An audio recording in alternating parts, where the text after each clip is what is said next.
Probably right. First of all, I'm as deaf as a post, so questions and answer time should be a bit of fun. But anyway, good evening everybody, and thank you so much for coming. As you know, my talk tonight is different from anything I've done before. And the thing is, I've lived through the reign of 4 monarchs, 23 governments. Society has changed beyond recognition.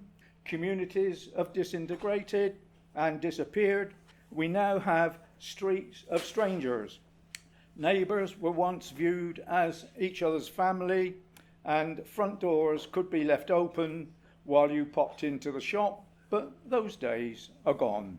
I don't know the names of my neighbours across the road, and people have become more transient, while word commute was never part of my conversation during my days. So this is where I'm coming from in my talk this evening. My plan is to read from my notes because my memory is zilch. My brain goes to sleep. So then I will follow that up with a few photographs, talk about those, then go back to my text. And I'm sorry I have to read everything because without that I would be lost. So anyway, it's my extraordinary life, and it spans the threshold of between industrial and the technical age and into the era of space exploration, which is where we are now. However, my life began in the market town of Devizes on the 29th of April 1933, where I was born in the local maternity home at 99 South Broom Road, Ivy House, which is now converted into flats. And I'm going to have to speak very fast because I've got a lot to say, so excuse me if I gabble. So anyway, my father had risen in the ranks of the Wilts Regiment to where he was now a sergeant. Mother worked in the NAFE where they met. Dad was a Swindon man, and they were married at St Barnabas Church in Gorse Hill, where many years later I would join the 17th Scout Troop, but that's another story. So I'm here, and I'm told that there was nothing unusual about my early baby months, apart from causing a few restless nights to the doting parents while keeping up with their feeding routines on an ever-crying child, and that must have been me. However, my early years were about to take an unexpected turn for the worst. It was noticed that I had developed a worrying reluctance to stand on my own 2 feet, as opposed to how a normal child of that age should do. A hurried doctor's appointment was made, after which my life changed forever, and at the age of 14 months I was whisked into Bath Orthopaedic Hospital and never came home again for 16 years. I moved from one children's hospital to another and quickly lost all memory of family life, and hospitals became my childhood playgrounds. It was 1935 and I was diagnosed with tuberculosis of the hip, commonly referred to in those days as a bone disease. It would be many years later that I learned that it was osteomyelitis, which today is cured in 2 weeks with antibiotics, which hadn't been discovered in those days. This left me with scoliosis of the spine and a deformed right leg that became more pronounced as I grew towards my early teen years. I do have vague memories while in Bath Orthopaedic, such as a loud whirring noise in my ears, and later a red tide ebbing and flowing across my sight of vision, through which the features of a man appeared to be gazing down at me. This was the last time I was to see my father before he disappeared from my life, and at 18 months of age I was diagnosed with mastoids and cataracts. It's a happy story, this. Meanwhile, as an infant, and unbeknown to me, my mother died while I was in hospital. She was 25 years of age and had died of tuberculosis of the lungs, which was the scourge in those days and was affecting most families later in their lives. I discovered while talking to a doctor friend of mine about my problem and that it had been contracted while in my mother's womb. Now, Dad, being a military man, was sent off abroad to protect the empire. This was 1936 and 3 years before the opening of World War II, and this meant that I had no more parental contact, and as I moved between hospitals, I was known as John Hayward or Johnny, and was designated as an orphan, a fact which I grew up with and never knew any difference. My next vague recollection is of being at Marlborough Hospital and being visited by my grandparents. My grandfather was partially paralysed from a stroke, from which he died a short time later. From then on, my mind was filled with memories of my formative years growing up at the Heritage Craft Schools for disabled children for the next 10 years. It was in the wild countryside of East Sussex, not far from the south coast, and was segregated over 3 areas of the countryside that separated them. St George's was the residence for 150 disabled boys, each with different mobility issues, while St Martin's Hospital, about a quarter of a mile away, was for those who needed medical attention. It had its own chapel for morning prayers, including close by were classrooms for crafts such as carpentry, printing, boot and shoemaking, with a large room for morning lessons and religious teachings. Across the common was St Helens, the school and hospital for girls, and there the two should meet. This widespread, sprawling community of disabled children, with their own schools, hospitals and chapels, was the brainchild of a remarkable woman, Grace Kimmins, which she set up as a charitable organisation in 1903, working in the poverty-stricken areas of London. In the 1890s, she was appalled by the plight of crippled children living in dire poverty with no hope in life.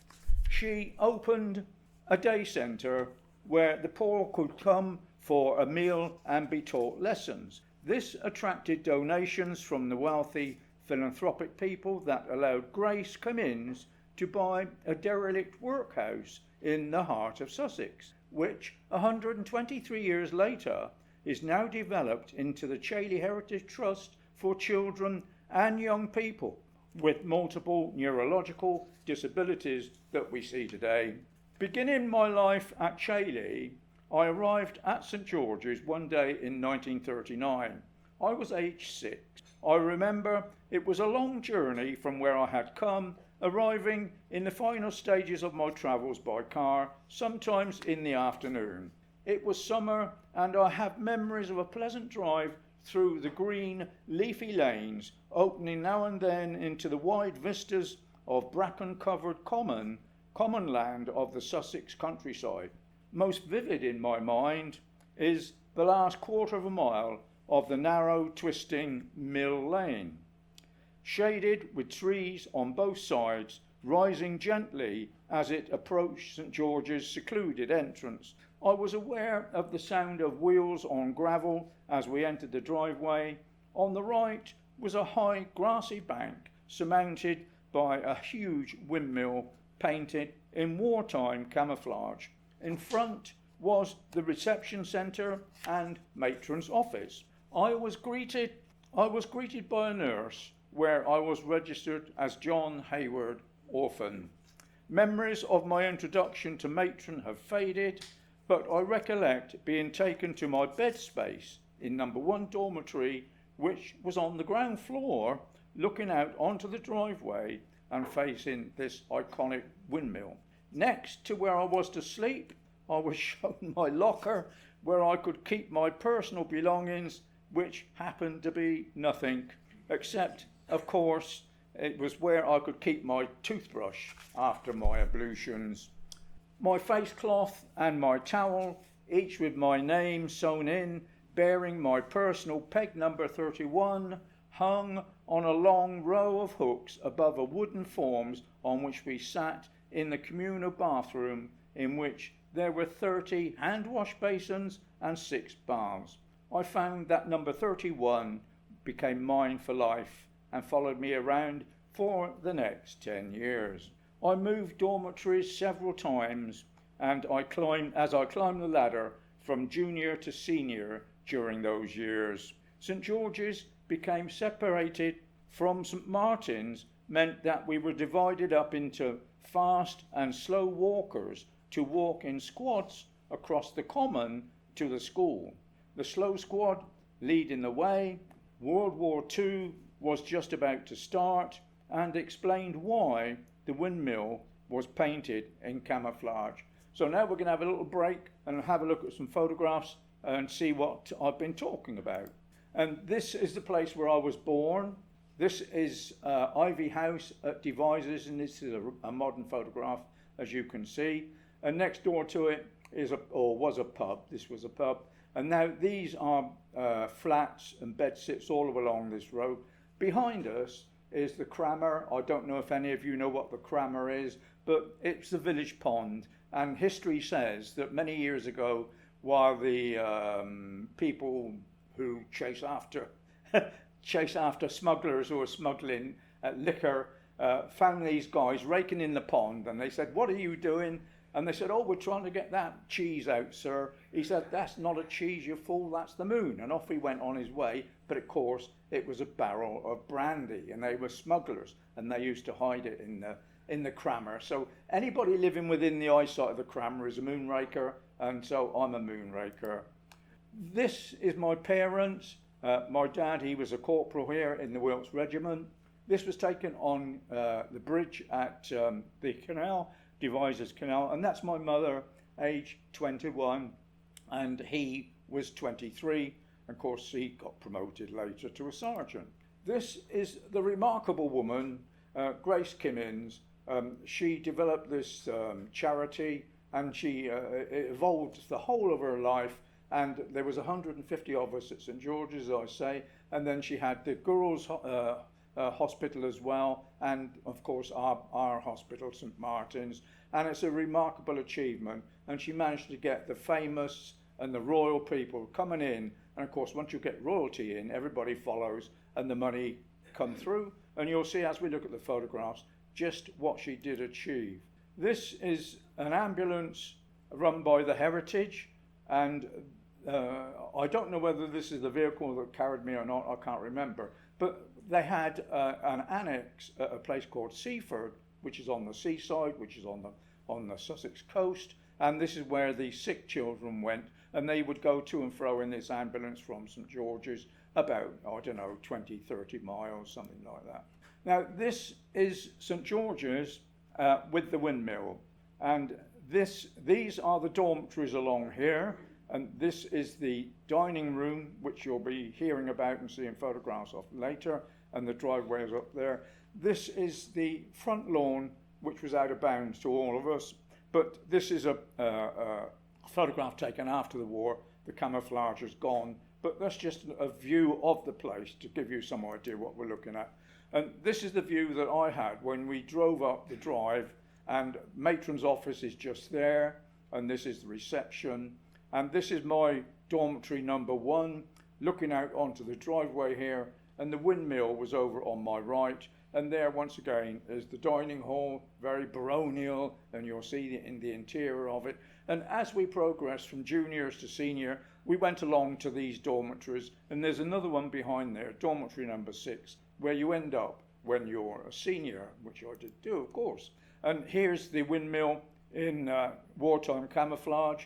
Next to it is the gardener's hut, and this was occupied by disabled children, not children, grown-up men who were disabled children, and for their jobs, for their employment, they worked here, and they looked after the maintenance of St George's, and they were really experienced carpenters and really skilled men, which they'd learnt while they were at Chailey. And now this is St Martin's, quite a recent photograph, St Martin's Chapel, and this is the original workhouse where Dame Grace Kimmins brought the first children, and there were 7 of them. And this was in 1903, and that was the Heritage Craft Schools in 1903. But then as things moved along, things developed, and the hospital, this was standing here, but this is not the hospital. It was demolished, and these rooms were built in its place. But this is where the hospital used to stand. And of course, now this is a high-tech facility for the disabled people there. It's crammed full of computers and stuff like that people with neurological diseases can manage with. So it's been upgraded greatly. And there's a big garden at the back where I used to go. I used to love that. I used to sneak out to get it. This is the interior of St Martin's. It's a really wonderful chapel. And the thing about it is the ceiling. They have a blue ceiling with gold stars on it there, and then gold and blue stars over the altarpiece. But this is the choir veranda balcony, and I used to sit there or stand there when I was in the choir, when I wasn't in the hospital or up at St George's. So that's the interior of St Martin's, and there's replicas on the wall from World War I, etc. And this will give you some idea of the colour of the roof and the ceiling. And I used to sit in a pew just up there, and I had a good view of everything coming down the aisles, and it was really a sight to behold when it was all going. This gives you some idea of the extent of St Martin's, and this was just the hospital part. You also had opposite, you had St George's and you had St Helens as well. But look at the extent of what she's achieved here. I mean, there's St Martin's, the chapel, and to build that on charitable donations is quite a remarkable achievement. This is the hospital here, and this is the veranda where I used to sleep. We used to sleep out on the veranda, people with certain ailments or whatever. And these are the craft rooms and the school rooms all the way along here, extending down to this period here, this area here. And this is where, of course, everybody used to walk across the common during the day for the school lessons. So that is quite an extensive building to build on charitable donations. And this is the annex at Seaford, and these are disabled children with various illnesses that required this sort of air. One of the things about Chailey was fresh air was the thing. So everybody used to walk around half naked come winter or summer or whatever. And so we were all outside, we used to sleep outside. So no doubt these children slept outside on occasions, but of course it's right on the seafront. There's the beach there, and you can see they've got shutters on the window for when you get a stormy day. But this was moved inland during the war. This was closed down because they thought it was too dangerous, and they were all brought to St George's. But that was called Tide Mills, so that's Tide Mills. And these are the disabled children that marched from St George's, which is in the background there, and there's the windmill just there. And this is how we used to march across that common. It's about a quarter of a mile, and you were broken down into groups, all different abilities for mobility, etc. I'm not in this photograph because at this time I was in bed doing a stretch in bed. But this is St Martin's just across the road there. So there's the common, which you need to keep in mind because we're going to talk about the common in later years. And you'll see some of these children again in other photographs. I used to know their names. This guy's Fox.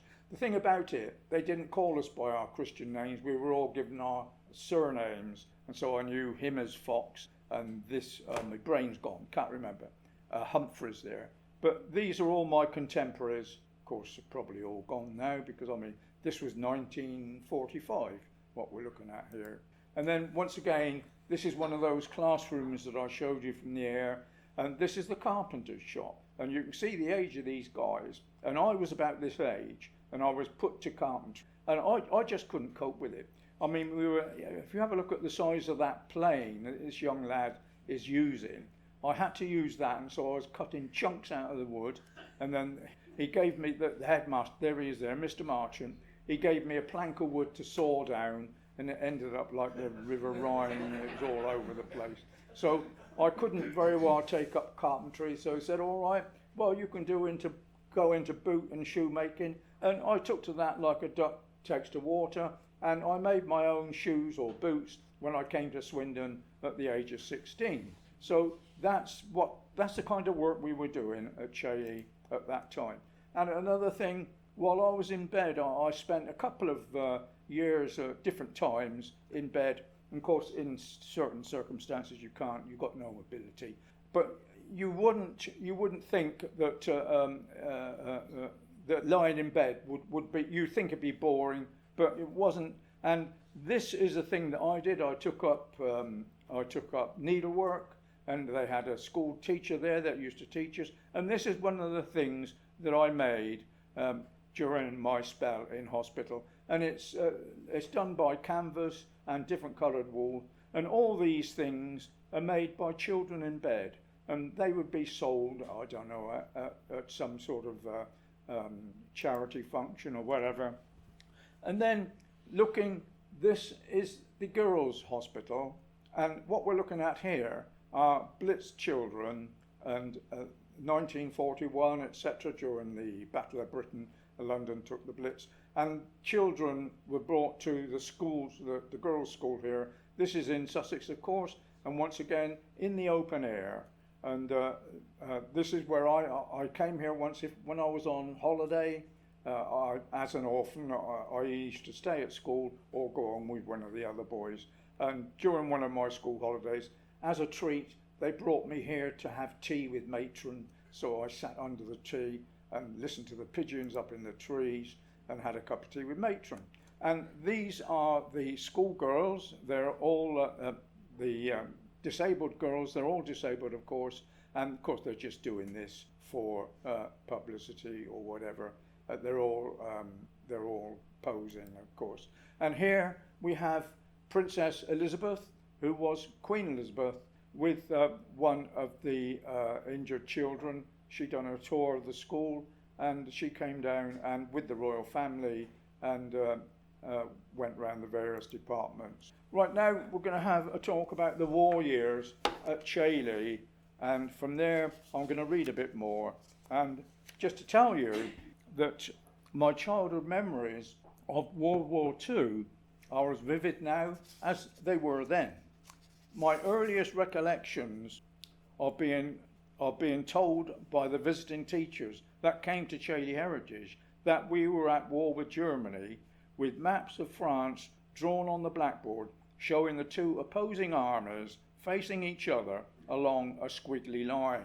During one event, while walking across the common, which you've just seen from St George's, a German Messerschmitt flew overhead.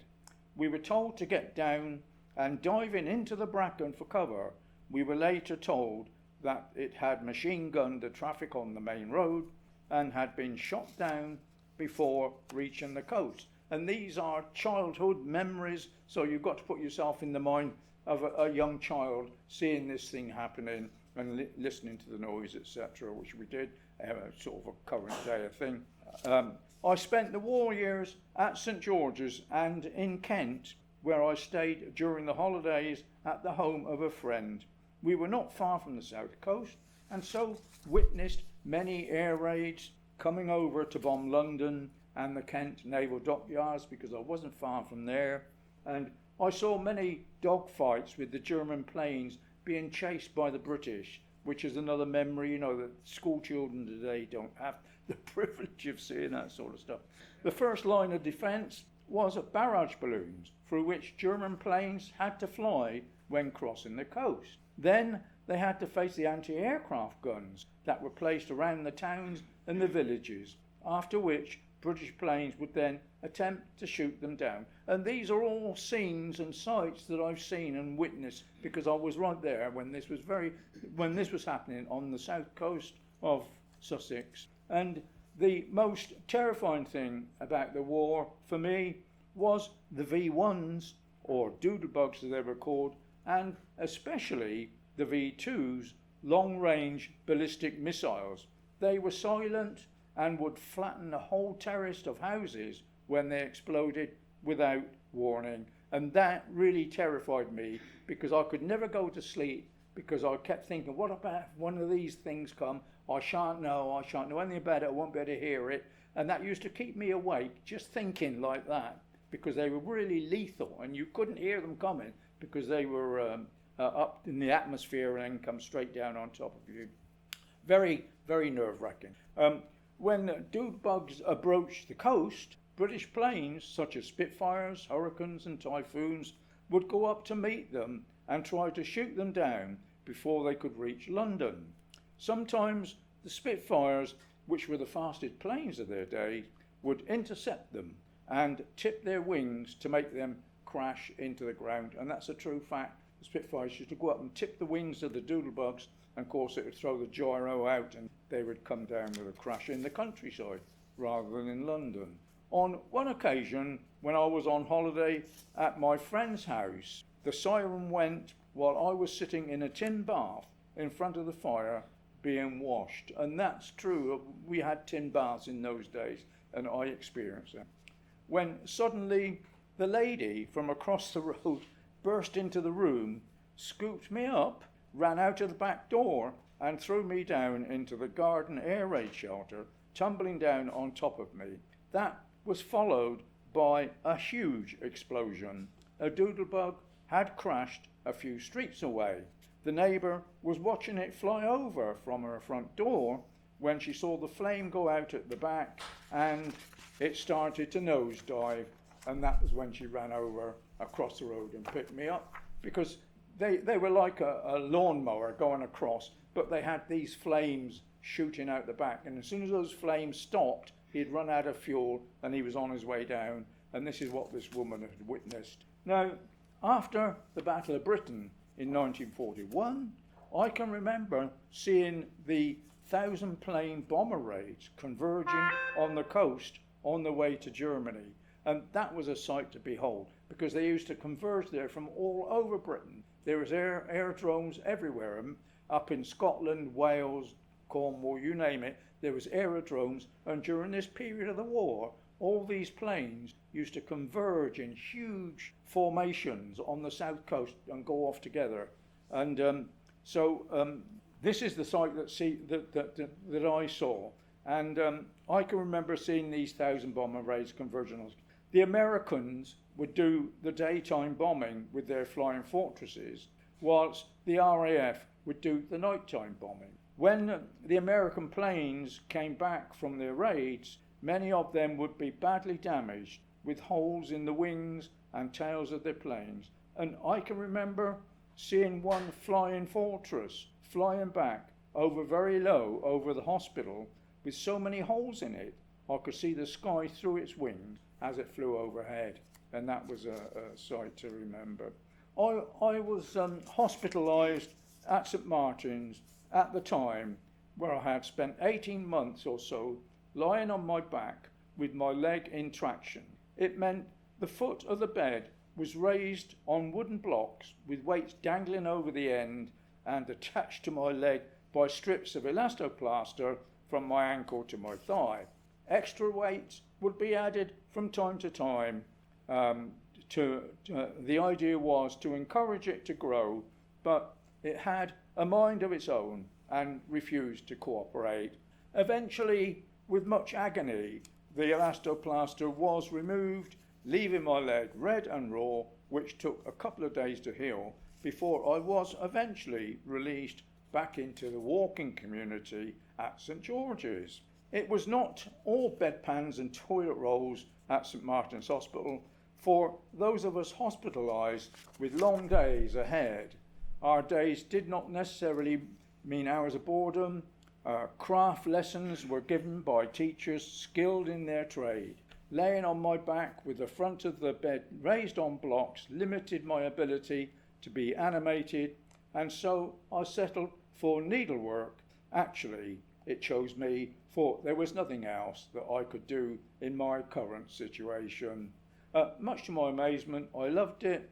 My teacher was a kindly lady of mature years. She was quietly spoken and dressed in tweed, and she was a very skillful needleworker. Sadly, I have forgotten her name.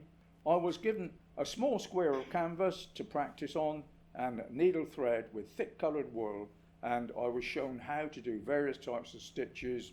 I was also given to try threading needles and sewing hems, again with a variety of tiny stitches, Even so, my sewing lessons have always stood me in good stead. I've always been able to take up my turn-ups on my trousers, which we don't do today because we wear jeans, but I could do it. And I have been able to take up the turn-ups on my trousers, darn my socks, sew on buttons. Much to my surprise, a piece of my needlework and carpentry appeared in the 1948 Heritage book. It is a cross-stitch clutch bag, which you've already seen. Now, before the D-Day landing, Chailey Common was used as a training ground for British troops. We saw Bren gun carriers, tanks, field guns on manoeuvres. It was resembling a huge battlefield. The place was full of troops, and live ammunition was used during training. For our school, which was in the country, it meant that the common where we used to play was out of bounds. But when we were eventually allowed back, after it was supposed to be clear, we often found pieces of military equipment that had been lost in the undergrowth. On one occasion, I found an unopened packet of 303 bullets lying in the grass, but instead of handing them in, I rushed back to the Pets Corner where we had our den. We pulled the bullets out of the cartridges and tipped out the cordite. We then set fire to it with our magnifying glasses just to see it whoosh as it flared up under the sun's rays. I was the most popular guy in the school for a week, if not even longer. We could set fire to most anything.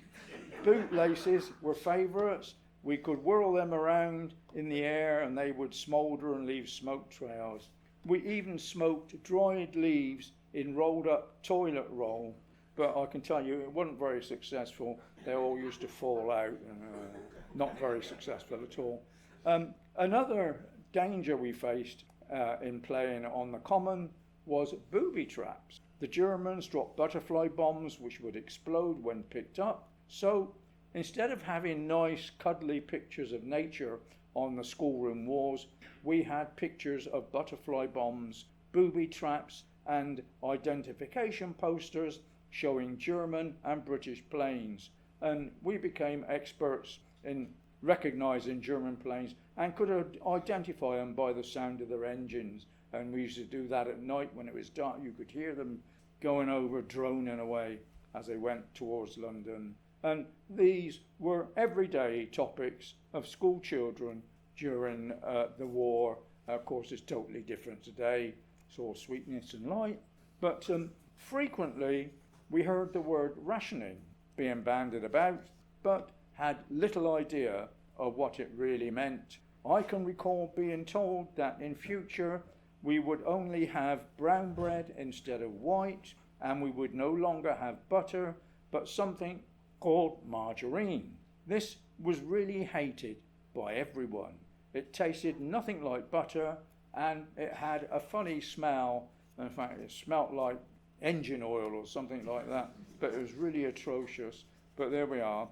But my pet hate when it came to wartime food was sago. I don't know if you know what sago is. It was twice the size of frog spawn and looked revolting. It was forbidden. I was forbidden to leave the table until I had eaten it. Of course, this is wartime. And I was left sitting alone in the dining hall. It made me retch just by looking at it. But immediately behind me was an open window. My plan was to flick it over my shoulder and out of the window. After watching the first spoonful slide down the wall, I realised I needed a plan B. And as I began shoveling it into my handkerchief, a very loud voice from above shouted, "Hayward!" I looked up, and it wasn't God. It was Mr. White, the housemaster. He was peering down at me as I was shoveling it in my handkerchief, and he could clearly see what I was doing, yet he gestured me to go. So, hastily squeezing the squidgy mess into my pocket, I beat a hasty retreat and emptied it into the toilet and cleaned myself up. So anyway, even during rationing time, even the children's sweets were rationed, with only a few ounces of mixed sweets being allowed for each person per month. This meant that most of the children would receive a parcel from home at least once a month. My grandmother always sent my ration and hers packed in a shredded wheat box. I don't know if you know what shredded wheat is, but it comes in a box like that. All sweets, however, were collected together and would be shared out between the children who, for some reason, had no parcel of their own. Then we used to smoke Granny's shredded wheat box with our magnifying glass. Using our magnifying glasses, looking back at this, was a splendid practice. It made me so sick that I never smoked again in the whole of my life, so I was taught a lesson through being a bit eager. So, having returned to St George's after my stay at St Martin's Hospital at the age of 14 now, I was taken to matron's office and invited to sit down. Up until that point, I had always believed myself to be an orphan, answering to the name of Johnny. That's when they used your Christian names, but normally Hayward. However, during our conversation, I had difficulty taking matron's comment when she said that I was to receive a visit from my father. He was home on leave and would be coming to see me. Our meeting took place on the front lawn at St George's, which in normal events was out of bounds. My mind is blurred of the conversation that I had with this strange man, but coming out of the visit, I learned that my name was Jack, and I had a dad, I had a twin sister, and that I had a brother who died before I was born. Suddenly, I had a family that I never knew I had, although my father had mysteriously disappeared again, presumably to look after the empire. Following on shortly after this visit, I was once more called in to the matron's office and was invited to sit down, only this time as Jack. That there were 3 distinguished doctors with matron who said they would like to have a talk with me. So, the topic of the conversation turned towards my growing disability. I was not making good progress, I recognised that, but even with such a painful limb, its suggested amputation came as a shock out of the blue, and unable to find words, I just nodded my head with consent and found myself returning to a bed with crisp white sheets in St Martin's Hospital. My return to hospital led me to the reintroduction of the bedpan, which I had first encountered during my spell on traction. At any rate, I still found it extremely uncomfortable, and the overlarge circumference of the pan for a small body meant my spine was the prime target as a pressure point as I slid about underneath me. On the decisive day, the 22nd of February 1948, I found myself with other patients, our beds adjacent to each other, all destined for the operating theatre. My time was booked for 11 a.m, and my computer's gone out, and for 11 a.m. the day began early. I remember I had no breakfast and was taken to the operating theatre covered in a white sheet and was transferred from the trolley to the operating table with all the paraphernalia around me. Although outwardly I appeared calm, inwardly I was in a fearful panic. I knew I was about to lose my leg, but the most tearful thought flooding my mind was that I would die under the anaesthetic. I remember still the fabric mask being placed over my mouth and nose. A few kind words were being spoken as I vainly struggled to stay awake against the overpowering effect of the anaesthetic, still mumbling words until I slid into unconsciousness. I was wheeled back to the ward where I regained consciousness slowly, not quite yet aware of what was restraining my movement. I could feel with my hand my right leg was gone, and there was a feeling of weightlessness from the 6 inches that remained. It wasn't until I fully regained my senses that I realised a linen stricture was placed across my thigh and weighed down with medical sandbags on either side that held my residual limb flat to the bed. Now, the surgeon who performed my amputation was an eminent naval surgeon of his day, George Murray Levick. He had an adventurous life and was a member of the Scots exploration expedition of the Antarctic, who perished with his team in 1912, while Murray Levick remained at mid-camp and survived with others by eating penguin. The latter he later served as fleet surgeon at Gallipoli in the First World War, and after his return he joined the medical ward at Chailey. I remained in St Martin's all through the summer in bed. These were pleasant days. I have happy memories of languishing in St Martin's, reclining in the sun, surrounded by friends in a similar situation as myself, and sleeping on the veranda until eventually I found myself back at St George's on crutches, minus a limb, and I think it was early 1949 that I took delivery of my first artificial limb, or prosthesis as they call it today, very posh. My recovery was swift. My last year was very active. A scout troop was formed and I became leader of the Raven Patrol. We joined the International Jamboree for Disabled Scouts at Nijmegen in Holland, making the journey by cross-channel ferry and train, which was an awesome experience. And although the war had been finished for 3 years, there was still so much war damage to be seen. Shopping centres were still skeletons, with buildings with their damaged walls pointing up to the sky. As my 16th birthday approached, I knew I would soon be leaving Chailey for the last time. When I left as a youth in 1949, I left with 3 mementos given to me by the matron. The most treasured was the Swindon Heritage 1948 book. My school time, I still have it hanging in the wardrobe, very bedraggled, but it's still there.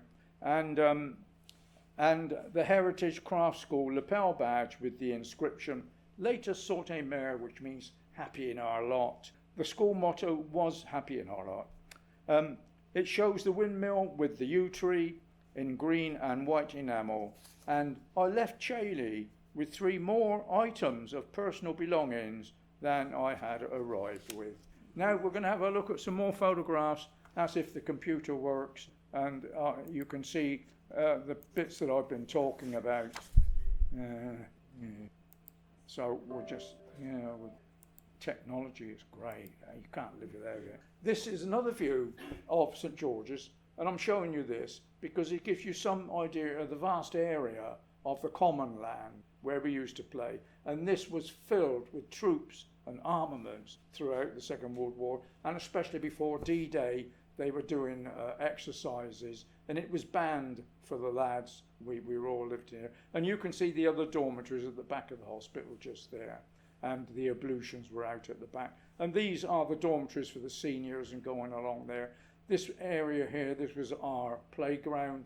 We weren't allowed in the front, as I've already said, and that was where the skilled needlework, the women that used to do clothes, etc., worked in there, and the windmill was just here. But that's the vast area that was filled with troops during the war, towards the end of the war.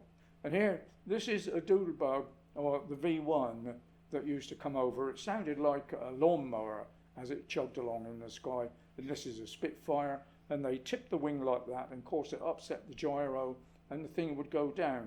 But it went along, and I've seen several of these going along with flames coming out the back.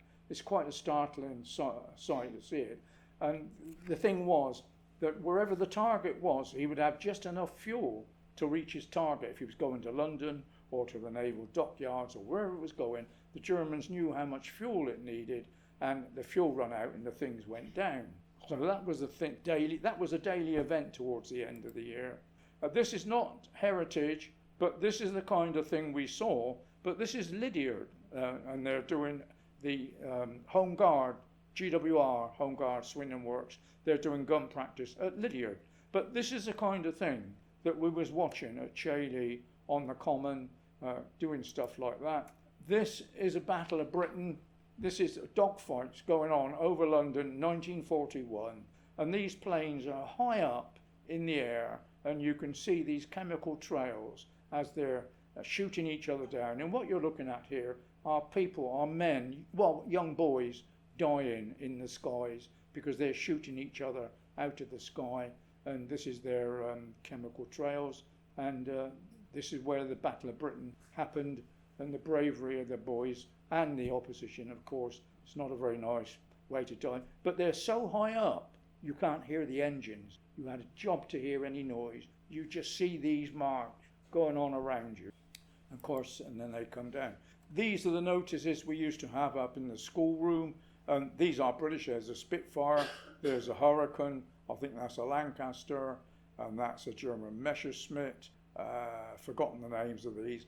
But we could recognise these planes by the sound of their engine. And of course, they used to come over at night to blitz London, and you could recognise what they're going. But even so, they were still very high up, and you could hear them going over. This is Matron, and this is Mr. White, the one who scared me to death over my Sago. And this is their wedding. They married rather late in life, as you can see, and they retired to the Isle of Wight. But I think he was ex-RAF when he came into the school. He had a crooked arm. That arm there is crooked, and he was wounded, so they said, in the RAF. This is the surgeon, Murray Levick, who took my leg. He was with the Scott of the Antarctic in 1912, and again at, forgotten the name, my brain's turned off. And this is the guy that performed the surgery for me. Had a very adventurous life. This is the weapon of destruction, of torture. This is a bedpan that I had to visit every day, and extremely painful. And this is me. There's me up there on the veranda. I think this is after I had my leg off, and these guys are there as well. I've forgotten the name. But if you look into the background, you can see a couple of blokes that just come out of theatre, or recently. One there had a scalp operation, and somebody there with their arm. And then we got somebody else in bed here who's been sort of dealt with. But that was where I stayed, sleeping out on the veranda during the days of my stay at St Martin's. This is just another one. This is Wilson, Pam Wilson. Wilson, his name is, and Nurse Wadey. But the kind of uniforms that they wore in those days, of course, it's not like it today.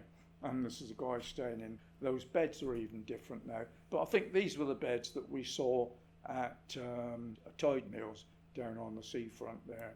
And this is a couple of nurses, Nurse Trestrell and Nurse Vicarage. This is the nurses' quarters there. But also, this is the isolation ward. And this is where I spent 3 weeks. One summer, I come out populated with pimples all over me. And the doctors were pouring their magnifying glass. The matron was looking at me, really was touching. They didn't know what the heck I had. So to save passing it on to the other 149, they posted me in there. And I slept in here for 3 weeks until it went. So I picked up something, don't quite know what it is. This is the dining room, and this is where I sat. This window here is where I tried to flick my sago. And I used to sit there, flicking my sago out the window, and Mr. White appeared up here. And that's his sitting room there. And for one moment, you know, I was religious then. I thought, God spotted me. But it wasn't, it was Mr. White. So, I mean, look at the place, massive. And you used to get 150 of us there, sitting down here. These are the kitchens at the back, and they used to bring the meals out on trolleys and dish them out to the boys sat on these forms. These are forms here that everybody used to sit next to. Very Victorian, that sort of thing. And now this is a royal visit, 1945. This is the Queen Mother, Queen Elizabeth, Queen Mother. This is Princess Elizabeth at that time, later Queen who's just left us. And that was her sister, Princess Margaret. And this is Jack Hayward, or Johnny Hayward here. And you can see before I lost my leg, before they took it, that's how it was, and they took that away. And these are the boys that were standing on the side of the road that we looked at a little while ago. And whenever we had a royal visit or an important visit, they used to put a display on. And the boys have got their uniforms on. This is for physio displays, whatever you call it. And in the background are the school teachers. There's Mr. Lugate, I've forgotten, Mr. Marchant there, and all these other people. These are the rich patrons, the people that paid for it, that supported this charity. These are all the wealthy and the famous and royalty and people from America. They used to get millionaires from America come over, and all the boys were called out for display along these pathways. We used to put plays on and displays, and just for the patrons. And then once a year, the boys used to put on a play for ourselves, a pantomime or something. And this is Treasure Island, and this is at St George's. And in the background here, this guy, this is Mr White, the headmaster, and he's got a parrot on his shoulder. And there's Mr Keating, the assistant, and there's somebody else. But the thing about this is, these are all mates, we've all got friends and colleagues, but we're talking about magnifying glasses, and this is the damage that you can do. You can wipe a face off the face of the earth. On this guy, somebody didn't like him, so you give him the magnifying glass treatment, and he's lost his face. And so that's what we used to do with our magnifying glasses. Everybody had one. It's a wonder the place survived, you know. We didn't need Hitler or anything like that. We could have done it on our own. We used to have our own dens and smoke fags and all sorts of stuff. And now this is me in my immaculate uniform, being the leader, the true leader that I am. And this is my bodyguard behind me. If I got into trouble, they would rush to my assistant. And this is Mr Warner, one of the school teachers, assistant scoutmaster. And you've got the windmill on the grassy bank behind us. But these guys, they would make sure that no harm come to me. And this was me at Shady, minus my leg, of course. And so I would have been about 14 or 15 there. But that was a new troop, and we went off to Nijmegen in Holland for a jamboree with my bodyguard, and that was another. And when we got there, this is me with my limb. The first time I'd had a limb, they were made of wood in those days. It's not my trike. This was somebody else's. We threw him out just so that I could sit in it and have my photograph taken. And this is Leo. He's a Dutch boy, and he was sat there, and this was put in the newspaper. Of course, it's very evocative, but I didn't have one of these things. The other guy was left lying on the ground, I think. So, you've got to get a good photograph, haven't you? You can't just sort of pose there. You've got to have something to look the part. And this is me a few months later. I got more hair than I got legs, and this was taken at a disabled scouts camp somewhere down in Surrey, and there's a swimming pool in the background, and I'd been thrashing about in there as a young lad, about 16. And then again later, this is in my more mature years, I must have been 17 or 18 there. I think this is taken up at the Locarno, and I was so proud of that jacket. It was a red, dark maroon corduroy jacket, and I had a silver waistcoat on and silver trousers, and I had a lot of hair left by then, and of course I looked the cat's whiskers there. But the sad thing about this, I used to go to this dance with my mate, all my buddies. They used to spend all the evening dancing with women. Of course, I couldn't dance because I got a tin leg or whatever, so I used to spend all time propping up the bar, and so that was my misfortune. I was propping bars up while they were doing business. This is a montage by me. This is my twin sister that I met later in life. She emigrated to Australia. That's Australia in the background. And this is a montage that I put together. She's no longer with me or with us, but she emigrated to Australia. And there's the school badge that I left with, still got it, and Lita Sorte Mayor. And so that's what I left, part of my personal effects that I left Chailey. And there's the windmill after the war. It's been redecorated. It's now a listed building, of course, and it's now in private hands for volunteers are running it now. And once again, these are some of the old scholars. This lady, this is Janet. She's the secretary of the Old Scholars Association, and she's one of the girls from the girls' school. That's her husband behind her. And then these are two boys from Chailey Heritage Craft School, and he's left us. This is Ros Black. She's an authoress, she's a writer, and she's written a magnificent book about Dame Grace Kimmins. You saw the cover, and the history of Chailey. And that was an event a few years back, celebrating, I don't know what it was, but she was there signing her books, of which I've got one. Now there's somebody on here that a lot of you will know and recognise when I point her out, but this is Janet still working. All these people, these are all disabled with different disabilities, but the person you should recognise is this one here. This is Nancy Heath. She was married to, forgotten his name, worked for the BBC in Swindon, and she was my driver, and she drove us down there to an annual general meeting of the Old Scholars. Now, we got time now. We're going to talk about the works, the railway works, because that was the second phase of my life. We left Chailey now, and we're coming into Swindon. I've got to earn a living. And coming to Swindon, I first lived with my grandmother in Suffolk Street. Dad had left the forces, and one day he plonked a huge pile of money on the kitchen table and announced that he was about to buy the house. Shortly after that, he married again. So now I had a mother, a father, and a twin sister, and we moved to Whitworth Road. Dad was working for the War Office at Shrivenham, and I sought my first job at Deacon's, the jewellers in Old Town. My wage was to be 17 and sixpence a week, which is 87.5 pence, and from which I had to pay 2 and sixpence or 12.5p for an apprenticeship.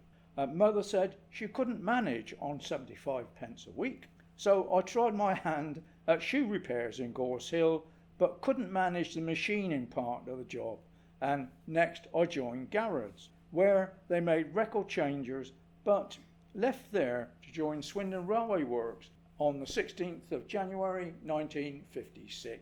Having no previous experience of factory life, I was obliged to take the clerical entrance examination and had to report to the staff office, where I sat for 2 hours to complete my papers. 2 weeks later, I had been taken on as a grade 4 clerk with a commencing salary of £350 a year. So entering the main tunnel entrance on my first day came as a complete shock. The first morning I found myself walking across the G-shop yard wearing my best suit, as you would being an office worker. My guide being Bert Wolford, the chief clerk of the F1 blacksmith shop, is where I was to work. I was appalled and shocked by the scene that met me going back to the Victorian era.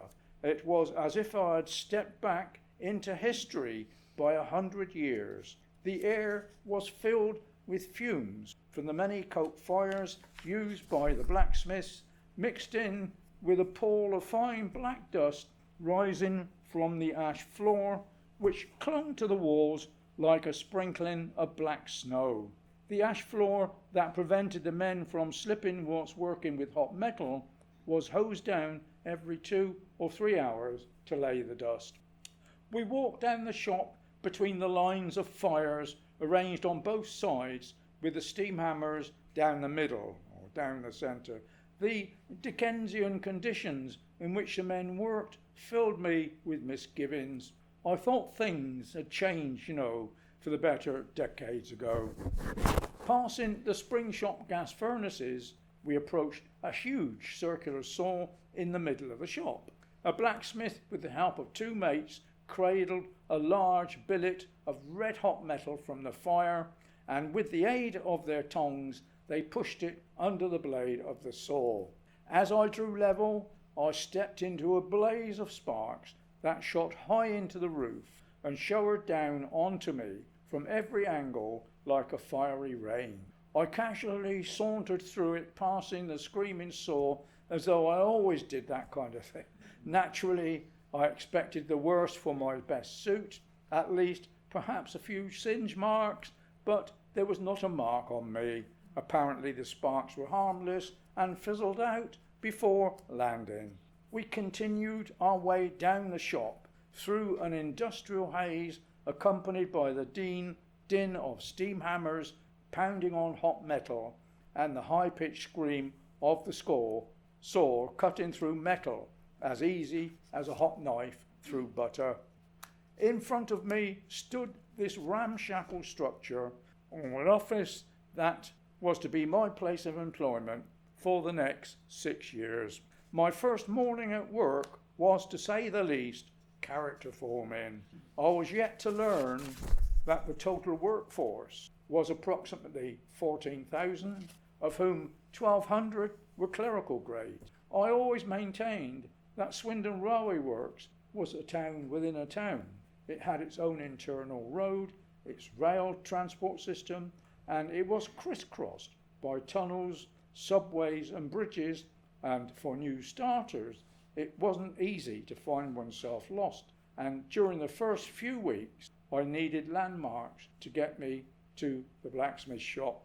Next to the blacksmith shop was the steam hammer shop.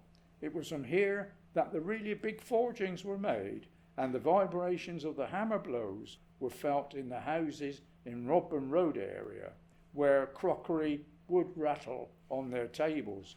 It was in this shop that the conrods were forged for Evening Star, which was the last steam engine to be built for British Rail at Swindon. By the time I reached home that lunchtime, my mind was made up, with a future impossible to predict, but one that I can now recall in hindsight, of course. I had decided never to go back again, and my mother, she listened to my story. She knew what I was trying to describe. My parents were of the older generation, one that had grown up and worked their whole lives in these conditions. I was persuaded to give it more time. After all, my father had worked there, as did Uncle Wally, Uncle Ivor and Great Uncle Will, and so I returned and stayed for 33 years. I changed my jobs many times within the works. I witnessed a revolutionary change from steam manufacturing to diesel, and from the industrial to the technological ages of computers and iPhones. During its heyday, Swindon Railway Works had hosted over 200 different trades, while in my time I watched the demise of many skills and witnessed the working of blacksmiths, steam hammer drivers, blacksmith welders, oxyacetylene welders, coppersmiths, tinsmiths, chainsmiths, forgemen, pattern makers, foundry moulders, white metal workers, brass finishers, machinists, locomotive fitters, turners and erectors, carriage fitters, carriage finishers, carpenters, cabinet makers, French polishers, sign writers, and numerous other trades. All of these have disappeared and are lost forever. That's Swindon's history gone. In retrospect, one of the lasting impressions I have of my working career in the Swindon Railway Works is what a chaotic and tumultuous period of history it was. Having successfully secured my office job, I can remember my friend advising me against my choice of employment, adding that it was due for closure with no future, and I retired 33 years later in 1989. My parents said I had a job for life. Indeed, it was perceived that wisdom in time. As things turned out, I suppose I did have a job for life, but what a roller coaster of a ride it turned out to be. My career endured change after change. one reorganisation followed by another. I suppose the period of uncertainty lasted 10 years or more. Each change heralded by lurid language, we suffered amalgamations, assimilations, rationalisation, but they all added up to staff redundancies and a reduction in the number of posts. Whole departments disappeared. The running and maintenance depot department with 150 clerical positions was transferred to Reading overnight. Many staffs accepting redundancy rather than move their families away from Swindon. Swindon people had never been used to commuting, but of course it is now a way of life. Other staff found their jobs had been transferred to Plymouth. Once again, many decided to leave the railway industry than uproot their families. The announcement of the works closure was a huge shock. I was too young to retire and decided to stay within the British Rail, and I transferred to the civil engineering side and stayed until 1989, when faced with closure I accepted redundancy and began a third chapter in my life as a volunteer at Steam, where I stayed for 20 years, later changing once again, choosing to be a volunteer at Swindon Preservation Trust, where you see me today. Now we'll have a look at some photographs of just a couple. This was my introduction to work, but of course it wasn't like this. This is the tunnel entrance. This has been spruced up and they've added lights, and this was a first photograph when they completed it. But when I walked down here, it was dark and damp. There were no lights. The only flicker you got was from these portholes here, but this was the traversing table, go backwards, forwards, over. And this used to be hosed down every morning before you went to work. So it was always wet and soggy and damp and dark, and it wasn't a very atmospheric, it wasn't a very good place to be. So that was my introduction going down there. And here we are, the F shop. This is where I worked. These are the steam hammers, of course, and these are the blacksmith fires. But these walls, you wouldn't believe it, these are all whitewashed walls, but you can see the dust and the fumes that settle on them. And this is like black snow clinging to the walls. And it's this ash floor here. And there's the huge saw that I walked past, and the sparks shot high up into the air. And of course, the shop office is right down the end there. But this photograph is taken on a Sunday with nobody about. But you can still see the haze in the atmosphere.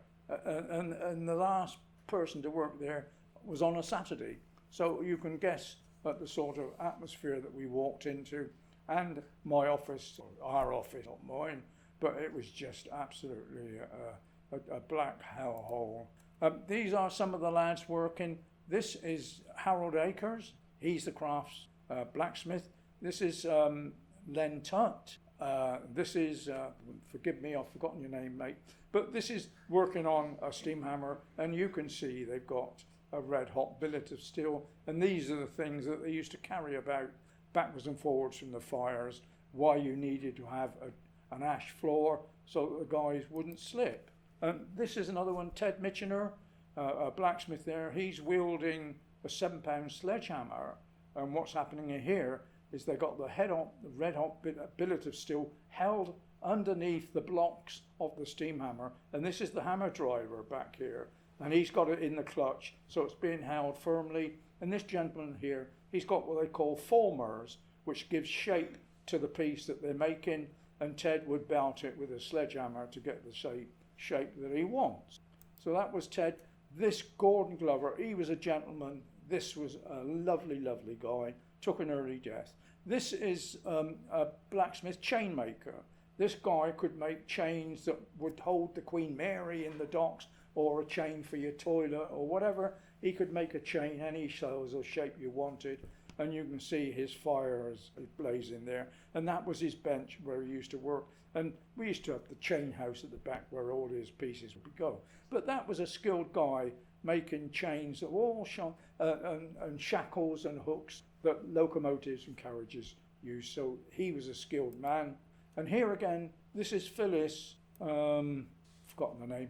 This is Phyllis. During the war, they had female hammer drivers because all the men disappeared to the front And here we have Phyllis doing a job on a 10 hundredweight steam hammer. And this gentleman here, the blacksmith, he's making a buffer there, and he's got some assistants behind him. But Phyllis, again, she was a lovely, lovely person. And I don't know if you know Rosa Madison. She's written Women in the Railway, which is a magnificent book. And she interviewed these women. We've done quite a few interviews going down to Paynton, where people had retired as well. But this Phyllis, she lived at Morden, and she was aged then. And she said that one of the things about working here was she was on her feet all day long, and the heat and the atmosphere, her legs and her ankles used to swell up, and she developed some kind of chest complaint where she was laid up for weeks and weeks on antibiotics that was inflicted by working in this atmosphere. But of course they had no choice. The women, they could choose whether they wanted to be on the land, in a factory, or in a hospital. They could choose their nature of their employment, but they couldn't choose where they actually worked. And she was directed here, and she had no choice but to work there because it was the wartime, and that was where she was delegated to go, and that's where she went, along with the others. This is the steam hammer shop next door to the F shop, and these are the steam hammers where heavy forgings was made. And this thing here is an obsolete steam engine, and they use the boilers to give power for these steam hammers. They used to generate steam which went along these pipes and drove the piston up and down. And just here, this is the gas furnace where all the metals, steels, all the parts would be heated up to red hot heat. And these are different blocks depending on what they were making, whether they're making buffers or something else, I don't know. You can see some of the buffers there. And the red hot metal we brought and put under the steam hammer there. And these hammers, they used to vibrate in Robburn Lane, and they would shake the crockery on the table in their houses. And I lived at Whitworth Road, 3 miles away, and I used to hear these things pounding at night. And then this is yours truly in my retirement. I moved over to the civil engineers, and my last 4 or 5 years were absolutely wonderful. I enjoyed working with these people. This was my boss, Carol Harmon. She was such a lovely, lovely person. She's recently lost her husband, but she was a wonderful boss to work for. And this is Liz Owen, another friend of mine. We sort of followed each other around the office. And these are my presents. But this was an attaché case. They thought I was going to continue to work. I think Chloe might have that, I don't know, or George or something. I'll give it to one of yours anyway. Yeah. And this clock is what I've still got on my kitchen wall, and that's what Liz gave me. I don't know whether Liz is still with us, because this was in 1989. So how long is that? 40? I don't know. So there we go. So that brings me to the end of my talk, ladies and gentlemen. No more pictures. These are just a few brief words about my extraordinary life. Time doesn't permit me to go further with my revelations, so thank you so much for coming. Any questions, I'll do my best, but there we go. Thank you so much.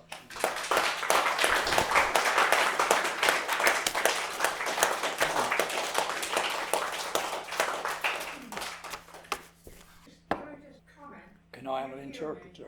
Somebody going to shout? Yeah, I'll shout for you, Jack. Okay. No, I mean I can't hear the gentleman. Yes, I know, he's coming forward. Oh, right. I was in the rally work. Come. Right. In this one. How's that? All right. Yeah, that's better. Close enough. Oh, that's better. Right. Right. I was in the railway works doing an apprenticeship, etc. And I think, from what I could see, the railways it was a town in itself. It was a town in itself. It had the Swindon Works was a complete town virtually. Exactly. Yeah. But the only thing I think it did not have is any sort of a police station. It didn't, but they had watchmen. Oh yeah, they had watchmen, and they could arrest you. Oh yeah. You had to be careful not to get caught by the watchmen, else you were in trouble. But yeah, there was no actual police. No, but apart watchmen. from that, they had virtually everything. They did, didn't Yeah. they? Yeah, well done. Yeah, lovely. Right. Yeah, thanks very much for that. Yeah, that was well done. I got a question, Jack. Go on then, John. You in Asda? Yeah. They now sell Ambrosia Cream Sago. Thanks for that. I'll just £2.49 a tin. I'll make a note quickly before I I forget. wonder if you'd like me to get you a tin. No, well, can you get me a pack? You know, that's a 6-pack to do. My goodness gracious, that's a horror story, that is, isn't it? Do you like it? Do you like the sago? I actually do, yeah. Do you? My God, it reminds me so much. It's mostly cream and milk. Well, it reminds me so much of walking down the canal in the spring, and you see all these frog spawn laying on the top. I thought, yeah, that's my pudding, you know, and that's what I had to eat. But it's ghastly. Peter, you're gonna have to shout, mate. Eh? Can you send me an email? Can you do this? Send me an email, yeah. I'll try and answer it. Oh yeah, I see now. I can't hear, mate.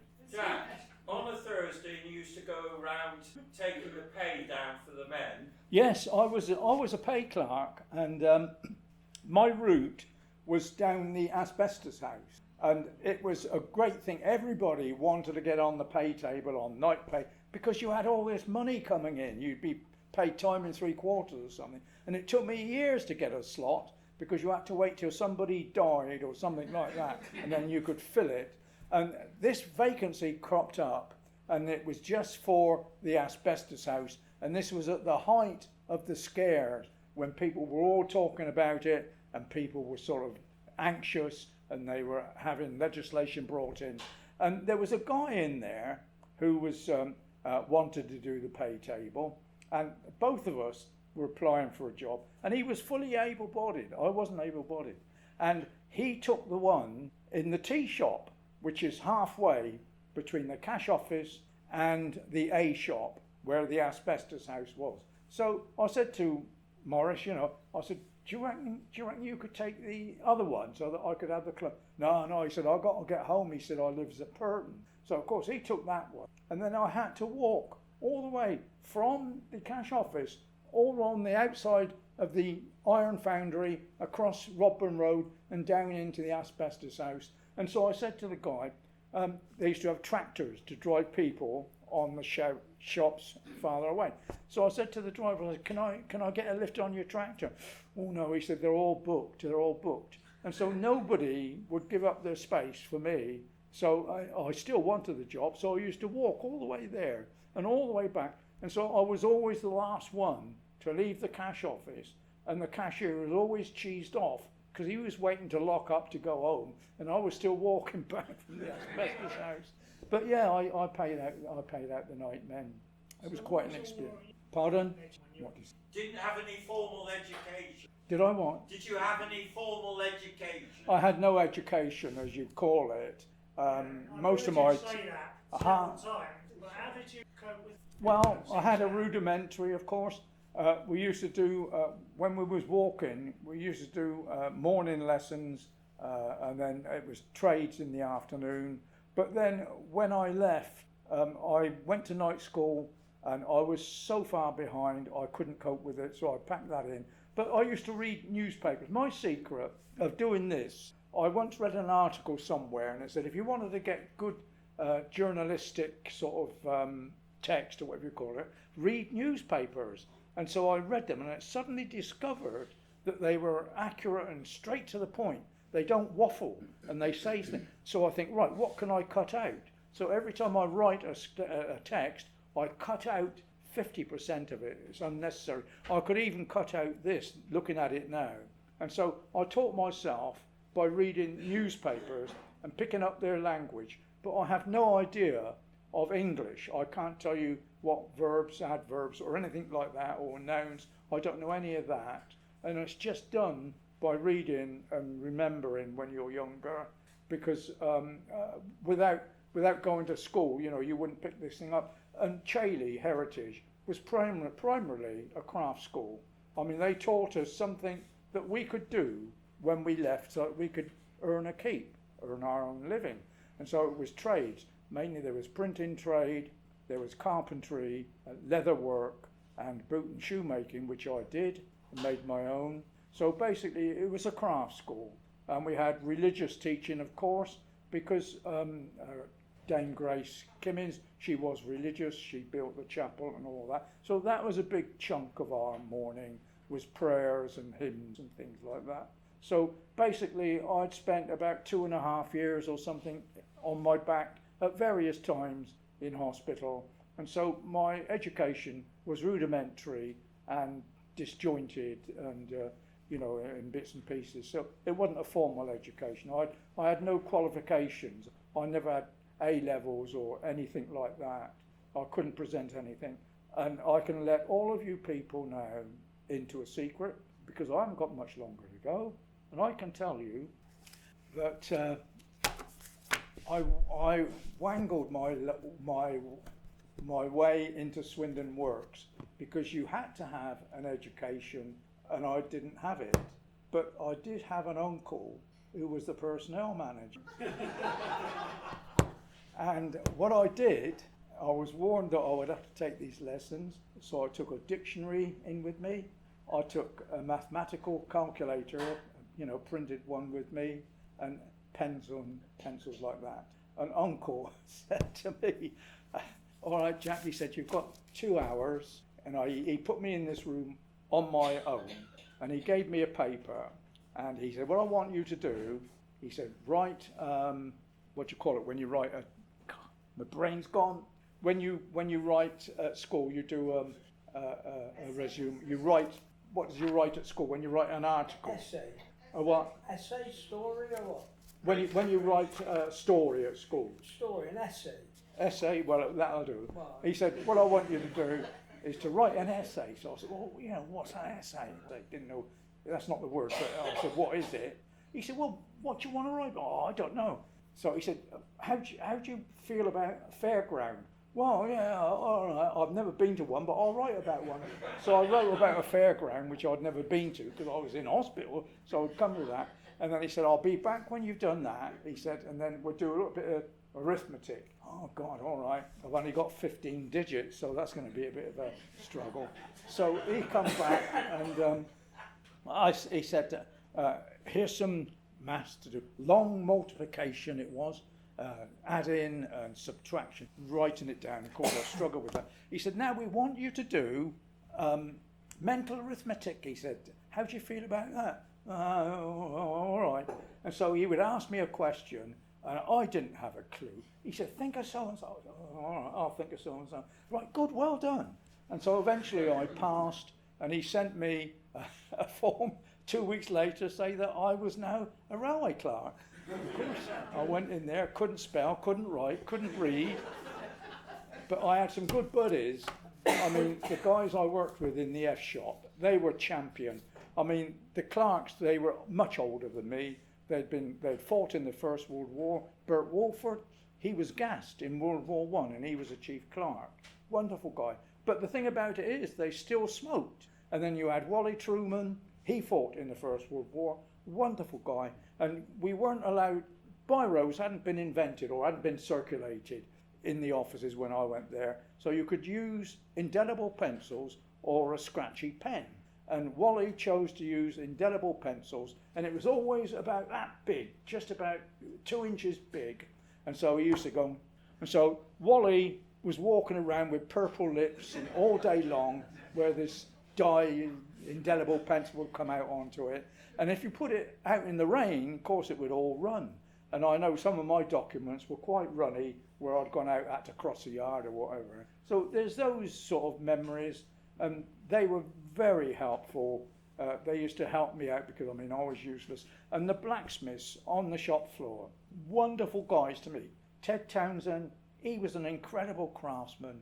He could make things out of iron, could make objects, roses and things like that, on the anvil. And they were so kind to me because I didn't have a clue what they were doing. And I had to order foreman's orders, sub-orders, stores orders, piecework, all that sort of stuff that I had to learn. And these guys, they educated me. And then, of course, I did become proficient eventually. I began to write stuff and things like that. But I was wanted promotion, and I'd been in there. I went in on the basic grade because I had no education, no qualification. And you had to wait until you were 31 years of age before you could apply for promotion. So come 31, I applied for promotion, but of course I didn't get it. So the only way I thought I could do it was do a sideways move, so I'll get another job. So of course I kept applying on the vacancy list every week for another job without success. And then one came up in what they call the chair foundry, and it was identical to me, and I was in the blacksmith office. I thought, right, a sideways move, brilliant, I'll do that, and then I can put that on my, CV, as experienced in this. So off I went to the chair foundry, and boy, that was a hellhole. How those people lived there, how they worked there, I shall never know. And it was populated by Polish immigrants. And the place was absolutely appalling. It was worse than anything I'd ever seen in the F shop. And the shop office where I worked was in the chair foundry. That was bad enough. In the iron foundry. The iron foundry was bad enough, but the chair foundry was just across the way, and it didn't have an office, so it was in the iron foundry. But that chair foundry was absolutely appalling. The smoke, the fumes, the sulphur, the heat, the filth, the dust, everything was absolutely disgusting. And yet the Polish people, the immigrants, they were the hardest working guys that you could come across in the railways. They had the highest bonuses, and they used to be queuing up to get in to work when the gates opened. And some of them used to get into the works before the gates opened because they were that eager. And they worked like nothing on earth. And my job was in the morning, 7 o'clock in the afternoon, 7 in the morning, after being out on the old stuff, going in there with a hangover. I had to count their work pieces. They were making chairs. Now chairs are iron casting that keep the rail fixed to the sleepers, and they're heavy, great chunks of iron mouldings. And there was different types, so you had to count each different type. And they used to be thrown into a wagon. You had a 12-ton wagon outside the chair foundry on the rails, and two guys were up there slinging last night's work and it was me with a hangover trying to get it in. Then going back to the office and calculating how many pig irons they used, how much sand they had used, this, that, and the other. But those guys really, really worked, and it was absolutely an eye-opener for them. And that was the worst place I'd ever worked in. And I christened it Hell's Kitchen because that's what it was. So a 12-month of that, and I'd had enough. And I'd had 6 years in the blacksmith shop and thinking, I've got to get out. But this finished me, and I said to Ivor Day, he was a wonderful guy. Ivor Day, he was the chief clerk in the iron foundry, First World War guy again, a major. They called him Major because he was a major. And so I said to Ivor, look, Ivor, I can't take any more. This job is absolutely killing me. Don't worry, my boy. You stay there, my boy. We'll sort it. Don't worry. Leave it to me. And 3 weeks later, I was up in the main offices, like I could really wear my best suit. And that was a story in itself. They put me, I had 15 digits, and they put me into a pricing office. Statistic office. So there was I with statistics, and the sheets were as big as this table, and it's LSD, so that's pounds, shillings and pence, columns down, columns along, and these were wanted for the month end and accounts. So I went in there, and Bert Reynolds, he was another nice chap, but he stuttered, and he like that. So he said, right, Jack, I want you to add the columns up and bring it back when you finish. I said, all right. So I struggled with this damn big page of LSDs all everywhere. I can't, there's a penny out. So I went back to him, and he said, have you finished? I said, yeah. He said, do you balance? I said, yeah, just a penny. He said, a penny? He said, that could be £10. He said, do it again. So of course I had to go back. I lasted 6 weeks in there, and they put me in another office, in the pricing office, and that was chaos. And we had some good mates in there. I had Jim Adey, he was a character. He would draw caricatures of everybody in the office. And we had one poor gentleman in there, and I do have a conscience, because this was Ernie, I've forgotten his name,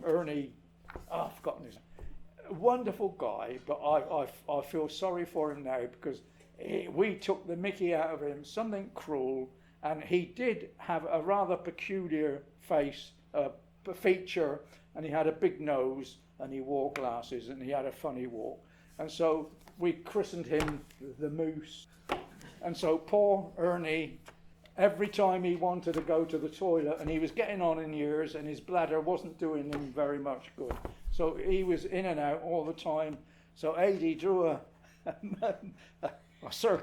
sketch of him, sent him around the office, and every time poor Ernie got up to leave the room, it would go, Moose! And so we would bang him out, and poor old Ernie would go out of the office, and he'd come back, and they'd say, back, Moose! And poor Ernie would sit down, and he would say, this is not very nice, you know, this is not nice, you shouldn't be doing this. Of course, we were only young kids, and I wouldn't do it today, but I mean, this is it, that was what life was like.